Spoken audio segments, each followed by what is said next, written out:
எல்லாருக்கும் வணக்கங்க. இன்றைக்கி நம்ம பார்க்க போகிற கதை ஹனுமன் அவருடைய பக்தி, ராமர் மேலே இருக்கிற அந்த பக்தி எப்படிங்கிறதான் பார்க்க போகிறோம். அயோத்தியில் ராமர் பட்டாபிஷேகமெல்லாம் முடிஞ்சு ரொம்ப நாளாக அந்த ஆட்சி பண்ணிகிட்ருக்கார். அப்போது ஹனுமன் வந்து தியானத்தில் இருக்கார். ஒரு அந்த காடு மாதிரி இடத்துல தானே தியானம் இருக்கும், அங்கே இருக்கார். அப்போது அவர் அறியாமல் கண்ணிலிருந்து தண்ணி வரதை பார்க்குறாங்க சீதாதேவி. ஏன் இப்படி அனுமன் கண்ணுலேருந்து இப்படி தண்ணி வருது அப்படின்ட்டு ராமர் பிரான்கிட்ட போய் சொல்கிறாங்க. இந்த மாதிரிங்க ஹனுமனுடைய கண்ணிலேருந்து தண்ணி வந்துட்டுருக்கு, அழுகிறாரு அப்படின்ட்டு.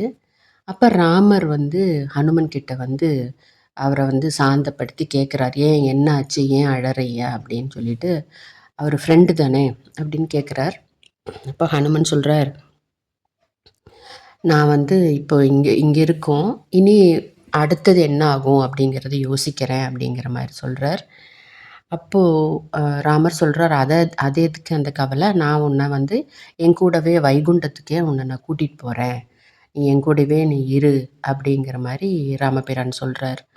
அப்போ ஹனுமன் கேட்குறார், இப்போ நீங்கள் இங்கே ராமராக இருக்கீங்க, நான் உங்கள் ராமநாமத்தை சொல்லி நான் இங்கே இருக்கேன் இப்போது இந்த பூலோகத்தில்.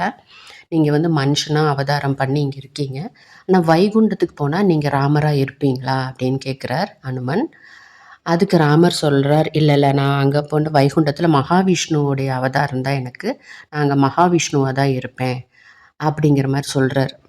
அப்போது ஹனுமன் சொல்கிறார், இல்லை நான் வந்து எப்போதுமே ராமநாமம் ஜபித்து நான் இந்த உலகத்திலே இருக்கணும்னு தான் நினைக்கிறேன்.